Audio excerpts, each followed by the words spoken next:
வணக்கம் வேந்தரின் கண்ணுறங்கும் வேளை இரவு செய்திகளுக்காக காவேரி ஜெகநாதன். முதலில் தலைப்புச் செய்திகள். மக்களவைக்கு இரண்டாம் கட்ட தேர்தல். முதல் நாளன்று 20 பேர் மனு தாக்கல்.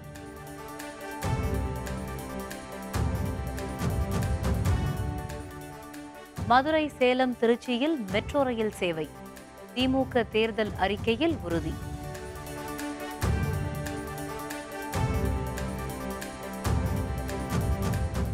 மூன்று தொகுதிகளில் இடைத்தேர்தல் நடத்த வாய்ப்பு.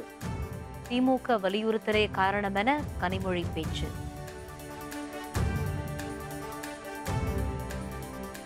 மக்கள் நீதி மய்யம் கட்சியுடன் இந்திய குடியரசுக் கட்சி கூட்டணி. டார்ச் லைட் சின்னத்தில் போட்டியிட முடிவு.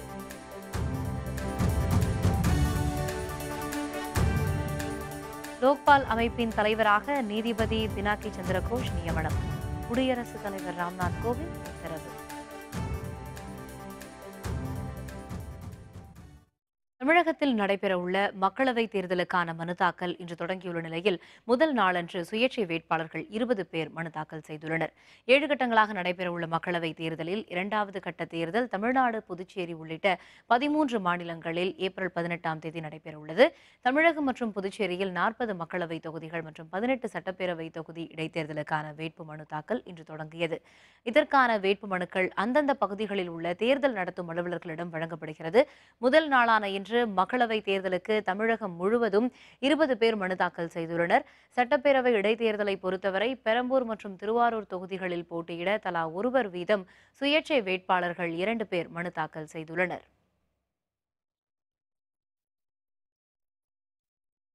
நீட் தேர்வு, கல்விக்கடன் ரத்து, 7 பேர் விடுதலை, பழைய ஓய்வூதிய முறை உள்ளிட்ட பல்வேறு சிறப்பம்சங்கள் திமுக தேர்தல் அறிக்கையில் இடம்பெற்றுள்ளன.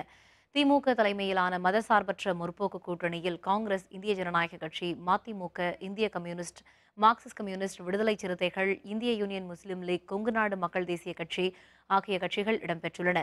தமிழகம் மற்றும் புதுச்சேரியில் உள்ள 40 தொகுதிகளுக்கும் வேட்பாளர்கள் அறிவிக்கப்பட்டுள்ளனர். இதனிடையே மக்களவைத் தேர்தலையொட்டி திமுகவின் தேர்தல் அறிக்கையை கட்சியின் தலைவர் மு.க.ஸ்டாலின் வெளியிட்டார். அப்போது தேர்தல் அறிக்கையில் இடம்பெற்றுள்ள சிறப்பம்சங்களை தெரிவித்தார். தமிழ்நாட்டில் உள்ள மத்திய அரசு அலுவலகங்கள் அனைத்தும் தமிழிலேயே செயல்படத்தக்க வகையில் இணை ஆட்சி மொழியாக கோ-அஃபிஷியல் லாங்குவேஜ் தமிழை அங்கீகரிக்க தேவையான சட்ட திருத்தங்கள் செய்யப்படும். வேளாண் துறைக்கு தனியாக நிதிநிலை அறிக்கை நாடாளுமன்றத்தில் தாக்கல் செய்யப்படும். 27 ஆண்டுகளுக்கு மேலாக சிறையில் வாடும் பேரறிவாளன் உள்ளிட்ட 7 பேரையும் மனிதாபிமான அடிப்படையில் விடுதலை செய்ய வலியுறுத்தும். தென்னிந்திய நதிகளை இணைக்க நடவடிக்கை எடுக்கப்படும். மருத்துவக் கல்லூரிகளில் பட்டம் மற்றும் பட்ட மேற்படிப்புகளில் மாணவர் சேர்க்கைக்கு நடத்தப்படும் நீட் தேர்வு ரத்து செய்யப்படும். மக்களவைத் தேர்தலையொட்டி திமுக வெளியிட்டுள்ள தேர்தல் அறிக்கையில் இடம்பெற்றுள்ள சிறப்பம்சங்களை காணலாம். தமிழகத்தில் உள்ள மத்திய அரசின் அலுவலகங்கள் அனைத்தும் தமிழிலேயே செயல்படத்தக்க வகையில் இணை ஆட்சி மொழியாக தமிழை அங்கீகரிக்க தேவையான சட்ட திருத்தங்கள் மேற்கொள்ளப்படும். வேளாண் துறைக்கு தனியாக நிதிநிலை அறிக்கை நாடாளுமன்றத்தில் தாக்கல் செய்யப்படும். மத்திய அரசின் வருவாயில் 60% மாநில அரசுகளுக்கு பகிர்ந்து அளிக்கப்படும். மத்திய மாநில அரசு அலுவலகங்களில் பழைய ஓய்வூதிய திட்டம் மீண்டும் செயல்படுத்தப்படும். தொழிலாளர்களுக்கான குறைந்தபட்ச ஓய்வூதியம் 8000ஆக நிர்ணயிக்கப்படும். பாஜக அரசின் தவறான நடவடிக்கைகள் சரிவை கண்ட இந்திய பொருளாதாரத்தை மீட்டெடுக்க சிறப்பு வல்லுநர்கள் கொண்ட பொருளாதார உயர்நிலை குழு அமைக்கப்படும். தனிநபர் வருவாயை உயர்த்த நடவடிக்கை எடுக்கப்படும். பெட்ரோல், டீசல் விலை உயர்வை கட்டுக்குள் கொண்டுவரும் வகையறையில் நிர்ணயிக்கப்பட்ட விலைமுறை மீண்டும் கொண்டுவரப்படும்.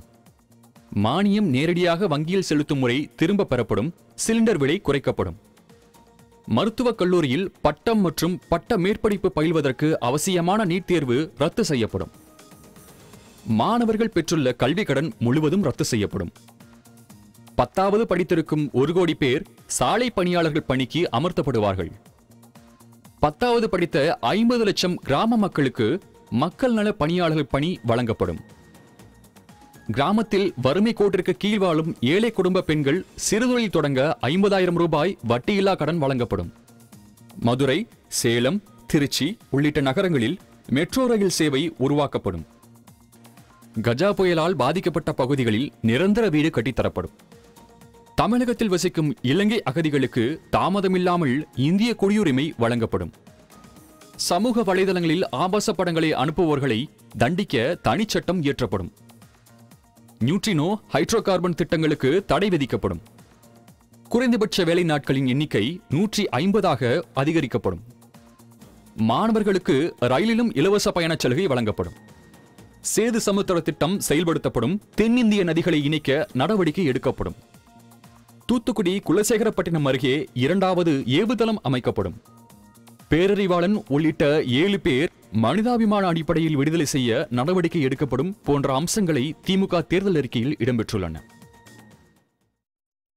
மக்களவைத் தேர்தலுக்கான தமது 18 நாள் முதற்கட்ட பிரச்சாரத்தை திமுக தலைவர் மு.க. ஸ்டாலின் திருவாரூரில் நாளை தொடங்க உள்ளார். தமிழகத்தில் அடுத்த மாதம் 18ஆம் தேதி ஒரே கட்டமாக மக்களவைத் தேர்தல் நடைபெற உள்ளது. அதே நாளில் 18 பேரவைத் தொகுதிகளுக்கான இடைத்தேர்தலும் நடைபெறுகிறது. இதையடுத்து திமுக தலைவர் மு.க. ஸ்டாலின் முதற்கட்ட பிரச்சாரத்தை திருவாரூரில் நாளை தொடங்கி ஏப்ரல் 6ஆம் தேதி நிறைவு செய்கிறார். திமுக தலைமையிலான மதசார்பற்ற முற்போக்கு கூட்டணி வேட்பாளர்களை ஆதரித்து 28 மக்களவை தொகுதிகளில் பிரச்சாரம் மேற்கொள்கிறார். பெரம்பலூர் மக்களவை தொகுதியில் போட்டியிடும் இந்திய ஜனநாயக கட்சியின் நிறுவனர் தலைவர் டாக்டர் பாரிவேந்தரை ஆதரித்து முசிறியில் நாளை மறுநாள் நடைபெறும் பிரச்சார பொதுக்கூட்டத்தில் ஸ்டாலின் பங்கேற்கிறார். தமது பிரச்சாரத்தை தொடங்குவதற்கு முன் ஸ்டாலின் மெரினாவில் உள்ள கருணாநிதியின் நினைவிடத்திற்கு இன்று காலை சென்று மரியாதை செலுத்தினார். அம்மா தேசிய வறுமை திட்டம் உள்ளிட்ட பல்வேறு அம்சங்கள் அதிமுக தேர்தல் அறிக்கையில் இடம்பெற்றுள்ளன. இது பற்றிய ஒரு சிறிய தொகுப்பை பார்க்கலாம். நாடு முழுவதும் வறுமை கோட்டுக்கு கீழ் வாழும் ஏழை எளிய மக்களுக்கு எந்த நிபந்தனையும் இன்றி மாதந்தோறும் 1500 ரூபாய் வழங்கும் அம்மா தேசிய வறுமை திட்டம் செயல்படுத்தப்படும். இளைஞர்கள் மற்றும் இளம் பெண்களுக்கான திறன் மேம்பாட்டு பயிற்சி மற்றும் வெளிநாடுகளில் வேலைவாய்ப்புகளை தேடித்தர முயற்சி மேற்கொள்ளப்படும். வறட்சியால் பாதிக்கப்பட்ட பகுதிகளுக்கு நீர்ப்பாசனத்திற்காகவும் குடிநீர் தேவைகளுக்காகவும் தண்ணீர் கொண்டு செல்லும் புதிய நீர் மேலாண்மை திட்டம் செயல்படுத்தப்படும். மேற்கு தொடர்ச்சி மலையில் பருவ மழை காலங்களில் பெரும் நீரை பயன்படுத்த தடுப்பணை மற்றும் நிலத்தடி நீர் செறிவூட்டும் திட்டம் செயல்படுத்தப்படும். பெட்ரோல் டீசல் விலையை மத்திய அரசே விலை நிர்ணயம் செய்ய வலியுறுத்தப்படும். வேளாண் மற்றும் தொழில்துறையில் பொருளாதார மந்த நிலையினால் ஏற்பட்டுள்ள பாதிப்புகளை குறைப்பதற்கு சிறப்பு திட்டங்களை உருவாக்க மத்திய அரசிடம் வலியுறுத்தப்படும். இளைஞர்களுக்கு அதிக அளவில் வேலைவாய்ப்புகளை உருவாக்க உரிய மாற்றங்களை ஏற்படுத்த வேண்டும் என மத்திய அரசிடம் வலியுறுத்தப்படும். மாணவர்களின் கல்விக் கடனை முழுவதுமாக ரத்து செய்ய மத்திய அரசை வலியுறுத்துவோம். நீட் தேர்விலிருந்து தமிழகத்திற்கு விலக்கு அளிக்கவும் வலியுறுத்துவோம்.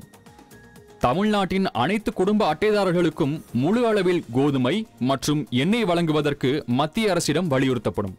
பேரறிவாளன் உள்ளிட்ட 7 பேரை விடுவிக்க மத்திய அரசையும் குடியரசுத் தலைவரையும் வலியுறுத்துவோம் என்பன போன்ற திட்டங்கள் அதிமுக தேர்தல் அறிக்கையில் இடம்பெற்றுள்ளன. விடுபட்ட 3 தொகுதிகளிலும் இடைத்தேர்தல் நடத்தப்பட வேண்டும் என்பதுதான் திராவிட முன்னேற்றக் கழகத்தின் கோரிக்கை என்றும் அதற்கான சூழல் தற்பொழுது ஏற்பட்டுள்ளதாகவும் தூத்துக்குடி திமுக வேட்பாளர் கனிமொழி தெரிவித்துள்ளார். தூத்துக்குடி மக்களவை தொகுதி திமுக வேட்பாளராக அறிவிக்கப்பட்ட பின்னர் திமுக மகளிர் அணி செயலர் கனிமொழி விமானம் மூலம் தூத்துக்குடி வந்தார். அவருக்கு திமுக சார்பில் சிறப்பான வரவேற்பு அளிக்கப்பட்டது. பின்னர் செய்தியாளர்களுடன் பேசிய அவர் விடுபட்ட 3 தொகுதிகளில் இடைத்தேர்தல் நடத்த வேண்டும் என திமுக சார்பில் தொடர்ந்து வலியுறுத்தப்பட்டு வந்ததாக குறிப்பிட்டார். 3 தொகுதிகளுக்கும் வரும் 18ஆம் தேதியே தேர்தல் நடத்த தேர்தல் ஆணையத்தால் முடியும் என்றும் அவர் கூறினார். தூத்துக்குடியில் தற்போதைய பிரச்சாரத்தை தாம் தொடங்கிவிட்டதாகவும் கனிமொழி குறிப்பிட்டார். தேர்தல் கமிஷனை சந்தித்து எங்களுடைய பாராளுமன்ற உறுப்பினர்களை எல்லாம் தேர்தல் கமிஷன்ல சந்தித்து இந்த விடுபட்டு போயிருக்கக்கூடிய 3 தொகுதிகளுக்கும் இடைத்தேர்தல் நடத்த வேண்டும் என்பதுதான் திராவிட முன்னேற்ற கழகத்தின் கோரிக்கை. அவருடைய கோரிக்கையாக இருந்து கொண்டிருக்கிறது. தேர்தல் நடத்தப்பட வேண்டும் என்பதுதான் நாங்கள் நினைப்பது. வரும் நாடாளுமன்ற தேர்தலில் மக்கள் நீதி மய்யம் கட்சியுடன் இந்திய குடியரசுக் கட்சி கூட்டணி அமைத்துள்ளது. நாடாளுமன்ற தேர்தலில் மக்கள் நீதி மய்யம் கட்சி சார்பில் போட்டியிடும் வேட்பாளர்கள் பட்டியல் நாளை அறிவிக்கப்பட உள்ளது. இந்த நிலையில் மக்கள் நீதி மய்யம் கூட்டணியில் இந்திய குடியரசுக் கட்சி இணைந்துள்ளது. இது தொடர்பாக செய்தியாளர்களுடன் பேசிய இந்திய குடியரசுக் கட்சி தலைவர் சேகு தமிழரசன், கமல்ஹாசன் ஆகியோர் வரும் தேர்தலில் டார்ச் லைட் சின்னத்தில் போட்டியிட உள்ளதாக கூறினார். மக்கள் நீதி மய்யத்தினுடைய நிறுவனர் தலைவர் கலைச்செல்வர் திரு கமல்ஹாசன் அவர்களை இன்றைக்கு நேரிலே சந்தித்து எங்களுடைய ஆதரவினை வழங்கி அவர்களோடு தோழமை கொண்டு இந்த தேர்தலில் போட்டியிட்டு ஒடுக்கப்பட்ட நலிந்த மக்களை ஒருங்கிணைப்பதிலே, இதற்கு ஆதரவாக திரட்டுவதிலே அவரோடு அணி சேர்ந்து இந்த தேர்தலை நாங்கள் களம் காண்கிறோம். கண்டிப்பாக தேர்தல் அறிக்கை வரும். அதை நீங்கள் படிக்கும்போது பக்கத்தில் வச்சு பாருங்கள். 50 வருஷமாக அதையே சொல்லிட்டு இருக்காங்க. புதிதாக ஒரு புதிய பாதையை நோக்கி புதிய வெளிச்சத்தை பரப்ப நாங்கள் முயற்சிக்கிறோம் என்பது கூடிய விரைவில். தேசிய அளவில் அமைக்கப்படும் லோக்பால் தலைவராக உச்சநீதிமன்ற முன்னாள் நீதிபதி பினாக்கி சந்திரகோஷை குடியரசுத் தலைவர் ராம்நாத் கோவிந்த் நியமித்துள்ளார். இதேபோல் திலீப் பி போசலே, அர்ச்சனா ராமச்சந்திரம், இந்திரஜித் பிரசாத் கௌதம், அஜய்குமார் திரிபாதி, தினேஷ்குமார் ஜெயின், மகேந்திர சிங் உள்ளிட்ட 9 பேரை லோக்பால் அமைப்பின் உறுப்பினர்களாக குடியரசுத் தலைவர் ராம்நாத் கோவிந்த் நியமித்து உத்தரவிட்டுள்ளார். சிவகங்கையில் தேர்தல் நடத்தை விதிமீறல், அதிமுகவினர் 9 பேர் மீது வழக்கு பதிவு. விவரம் விளம்பர இடைவேளைக்கு பிறகு.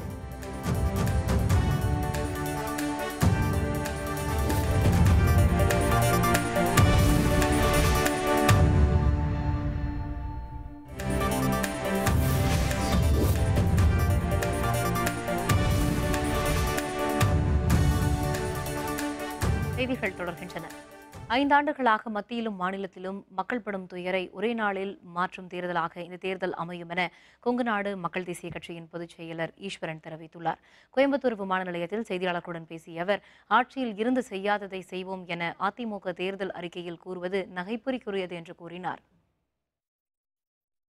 மக்கள் படுகின்ற துன்பங்கள் மீது எதுவுமே நம்ம கண்ணில் படல. ஏன்னா வாழ்வாதாரம் வேணும். சும்மா வெட்டி பேசி பிரயோஜனம் கிடையாது. நம்ம சார்ந்து இருக்கிற தொழில், அந்த தொழிலில் வேலை செய்கிறவர்கள் அத்தனை பேருடைய வாழ்வாதாரம் இன்றைக்கு நொறுக்கப்பட்டிருக்கிறது. அதை காப்பாற்றுவதுதான் எங்கள் கண்களிலே தெரிகிறது. ஆனால் அமைத்திருக்கிற இந்த கூட்டணி என்பது இந்த நாட்டை பாதுகாப்பதற்கான கூட்டணி என்ற ஒரே லட்சியத்தோடு அந்த வெற்றியை நோக்கி நாங்கள் செயல்பட்டுக் கொண்டிருக்கிறோம். பெரும்பாலான கட்சிகள் அனைத்தும் வாரிசு அரசியலையே ஊக்குவிப்பதாக சென்னை உயர்நீதிமன்ற மதுரை கிளை நீதிபதிகள் தெரிவித்துள்ளனர்.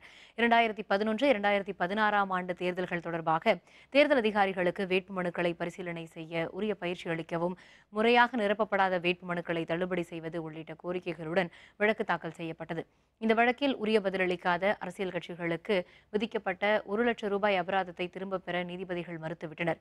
இந்த வழக்கில் கருத்து தெரிவித்த நீதிபதிகள் கிருபாகரன், S.S. சுந்தர் ஆகியோர் அடங்கிய அமர்வு, இந்தியாவை 500 குடும்பங்கள் தான் ஆட்சி செய்வதாகவும், நடைபெறுவது மக்களாட்சியா மன்னராட்சியா என்றும் கேள்வி எழுப்பினர். இதனைத் தொடர்ந்து இந்த வழக்கு தற்போதைய தேர்தலுக்கு தொடர்பில்லாதது என்று தெரிவித்த நீதிபதிகள் வழக்கை ஏப்ரல் 24ஆம் தேதிக்கு ஒத்திவைத்தனர்.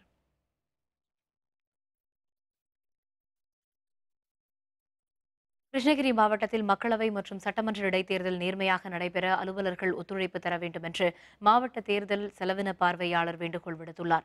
கேரள மாநிலத்தைச் சேர்ந்த சுங்கத்துறை ஆணையர் அனிஷ் பி ராஜன் அவர்களை கிருஷ்ணகிரி மாவட்ட தேர்தல் செலவின பார்வையாளராக தேர்தல் ஆணையம் நியமித்துள்ளது. அதன்படி இன்று கிருஷ்ணகிரி மாவட்டத்திற்கு வந்த அவர் தேர்தல் பொறுப்புகளை ஏற்றுக்கொண்டார்.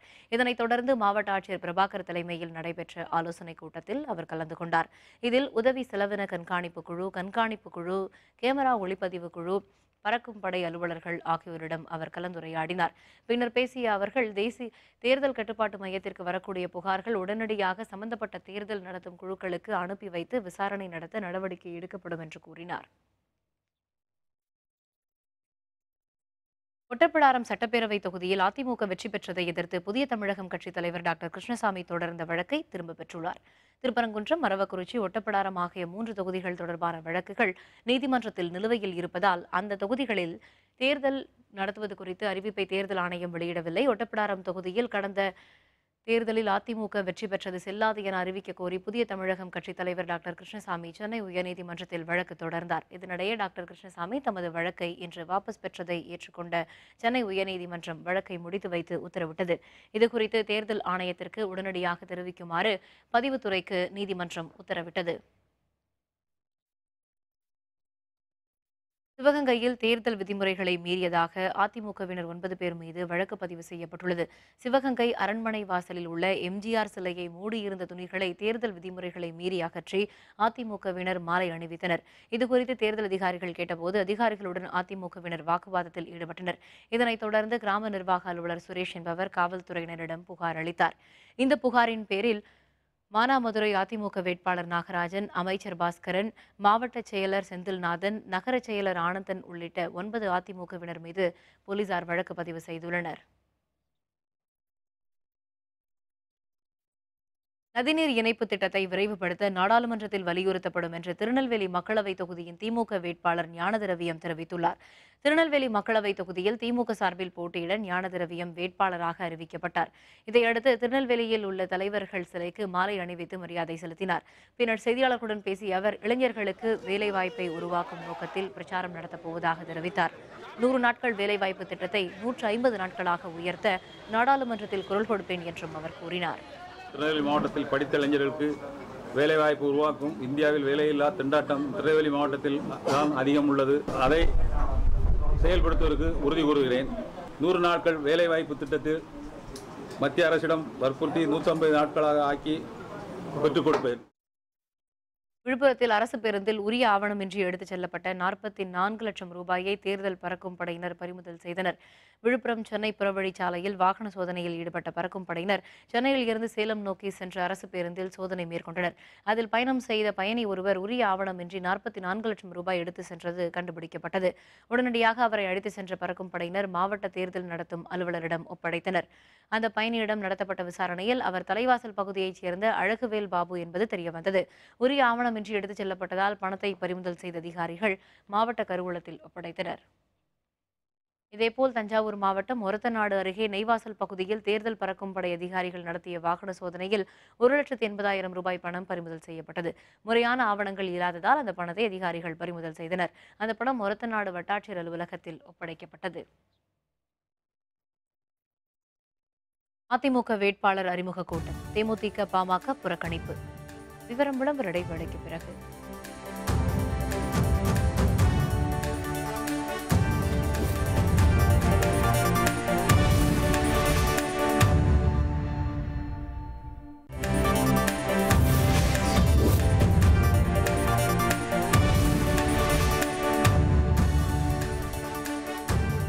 செய்திகள் தொடர்கின்றன. கடலூர் அருகே கடலில் குளித்துக் கொண்டிருந்த +2 மாணவர்கள் 3 பேர் ராட்சத அலையில் சிக்கி உயிரிழந்தனர். இன்று +2 தேர்வுகள் நிறைவடைந்ததை அடுத்து மாணவர்கள் 5 பேர் சில்வர் பீச்சில் குளித்துக் கொண்டிருந்தனர். அப்போது உருவான ராட்சத அலையில் சிக்கி 3 மாணவர்கள் பரிதாபமாக உயிரிழந்தனர்.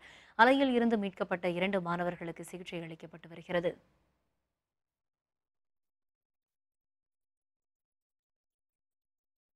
ஆரணியில் அதிமுக வேட்பாளர் அறிமுக கூட்டத்தில் கூட்டணி கட்சிகளான பாமக, தேமுதிகவுக்கு முறையான அழைப்பு விடுக்கப்படாததால் கூட்டத்தை புறக்கணித்தனர். திருவண்ணாமலை மாவட்டம் ஆரணி தொகுதியில் அதிமுக சார்பில் செஞ்சி சேவல் வே. ஏழுமலை போட்டியிடுகிறார். இந்நிலையில் இன்று ஆரணியில் வேட்பாளர் அறிமுக கூட்டம் நடைபெற்றது. இதில் அழைப்பில்லாத காரணத்தினால் கூட்டணி கட்சிகளான தேமுதிக, பாமக ஆகிய கட்சிகள் வேட்பாளர் அறிமுக கூட்டத்தை புறக்கணித்தன. இதுகுறித்து செய்தியாளர்கள் கேட்டபோது பதில் கூறாமல் வேகமாக சென்றுவிட்டனர்.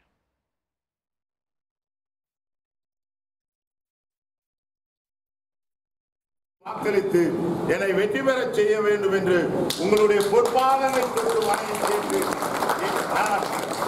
கடந்த 5 ஆண்டு காலத்தில் இருந்தபோது ஏதாவது தவறு செய்திருந்தால் நீங்கள் அனைவரும் என்னை மன்னிக்க வேண்டும் என்று கேட்டு, மீண்டும் அது போன்ற ஒரு தவறு நடவாமல் இருக்க என்னை தயார்படுத்திக் கொள்கின்றேன் என்று சொல்லி இந்த அரிய வாய்ப்புக்கு நன்றி கூறி இந்த பகுதியிலேயே நான் வந்திருக்கின்றேன் என்பது அனைவருக்கும் தெரிந்தது.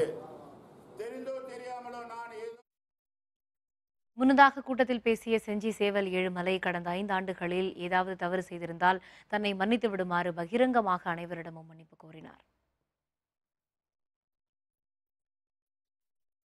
மக்களவைத் தேர்தலில் வாக்காளர்கள் அச்சமின்றி வாக்களிப்பதை உறுதி செய்யும் வகையில் துணை ராணுவப்படை மற்றும் காவல்துறை இணைந்து சென்னையில் அணிவகுப்பு பேரணி நடத்தினர். வடசென்னை நாடாளுமன்ற தொகுதிக்கு உட்பட்ட ராயபுரம், காசிமேடு, வண்ணாரப்பேட்டை, தண்டையார்பேட்டை உள்ளிட்ட பகுதிகளில் இந்த அணிவகுப்பு நடத்தப்பட்டது. இதில் 50க்கும் மேற்பட்ட துணை ராணுவப்படையினர் கலந்து கொண்டனர்.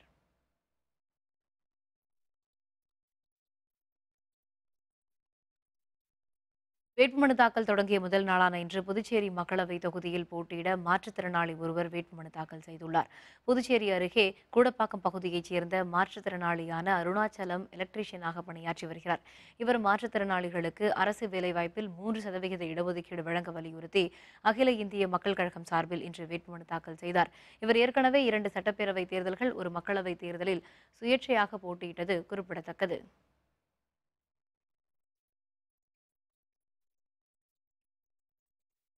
உத்தரப்பிரதேசத்தில் நடைபெறவுள்ள மக்களவைத் தேர்தலில் 80 இடங்களில் 7 இடங்களை பகுஜன் சமாஜ் மற்றும் சமாஜ்வாதி கட்சிகளுக்கு ஒதுக்குவதாக காங்கிரஸ் அறிவித்ததை அந்த கட்சிகள் ஏற்கவில்லை. உத்தரப்பிரதேச மாநில கட்சியான பகுஜன் சமாஜ் கட்சிக்கும் சமாஜ்வாதி கட்சிக்கும் இடையே வலுவான கூட்டணி ஏற்பட்டுள்ளது. பகுஜன் கட்சி 38 தொகுதிகளிலும் சமாஜ்வாதி கட்சி 37 தொகுதிகளிலும் போட்டியிடுவதாக முடிவு செய்துள்ளன. காங்கிரஸ் கூட்டணியில் இணைய விரும்பினாலும் இரு கட்சிகளும் மறுத்துவிட்டன. முதலில் தனித்து போட்டியிடுவோம் என்று கூறிய காங்கிரஸ் கட்சி கள நிலவரத்தை உணர்ந்து தனது நிலையை மாற்றிக்கொள்ள முடிவு செய்துள்ளது. இப்போது 80 தொகுதிகளில் 7 இடங்களில் தங்களது கட்சி போட்டியிடாது என்று அறிவித்துள்ள காங்கிரஸ் கட்சி மீண்டும் கூட்டணிக்கு மறைமுகமாக அழைப்பு விடுத்துள்ளது. இதனை கண்டு உஷாரான பகுஜன் சமாஜ் மற்றும் சமாஜ்வாதி கட்சிகள் திட்டவட்டமாக மறுத்துவிட்டன. தங்களது கூட்டணியே பாரதிய ஜனதாவை மக்களவைத் தேர்தலில் தோற்கடிக்க போதுமானது என அகிலேஷும் மாயாவதியும் கூறியுள்ளனர். காங்கிரஸ் கட்சியின் தயவு தேவையில்லை எனவும் தெரிவித்துவிட்டனர். இதனை வெளிப்படையாகவே மாயாவதி கூறிவிட்டார். காங்கிரஸ் கட்சி 80 தொகுதிகளில் யாரை வேண்டுமானாலும் வேட்பாளராக நிறுத்திக் கொள்ளலாம் என்றும் ட்விட்டரில் குறிப்பிட்டுள்ளார். தங்களது கூட்டணியில் இணைவதாக கூறி காங்கிரஸ் கட்சி குழப்பத்தை ஏற்படுத்த வேண்டாம் எனவும் மாயாவதி கேட்டுக்கொண்டுள்ளார். மீண்டும் தலைப்புச் செய்திகள். மக்களவைக்கு நடைபெறவுள்ள 2ஆம் கட்ட தேர்தலுக்கான வேட்புமனு தாக்கல் முதல் நாளன்று 20 பேர் மனு தாக்கல் செய்துள்ளனர்.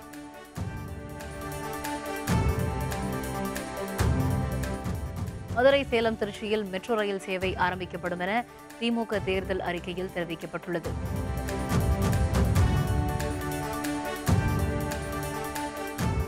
மூன்று தொகுதிகளில் இடைத்தேர்தல் நடத்தும் வாய்ப்பிற்கு திமுக வலியுறுத்தலே காரணம் என கனிமொழி தெரிவித்துள்ளார்.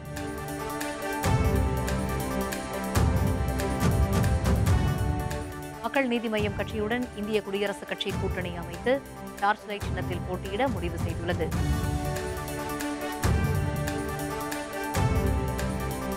லோக்பால் அமைப்பின் தலைவராக நீதிபதி பினாக்கி சந்திரகோஷை நியமித்து குடியரசுத் தலைவர் ராம்நாத் கோவிந்த் உத்தரவிட்டுள்ளார். இத்துடன் வேந்தரின் கண்ணுறங்கும் வேளை இரவு செய்திகள் நிறைவடைந்தன. வேந்தர் டிவி செயலியை பதிவிறக்கம் செய்து முக்கிய செய்திகளை நேர்கள் காணலாம். மீண்டும் நாளை காலை 7 மணிக்கு இளங்கதிர் காலை செய்திகளில் சந்திப்போம்.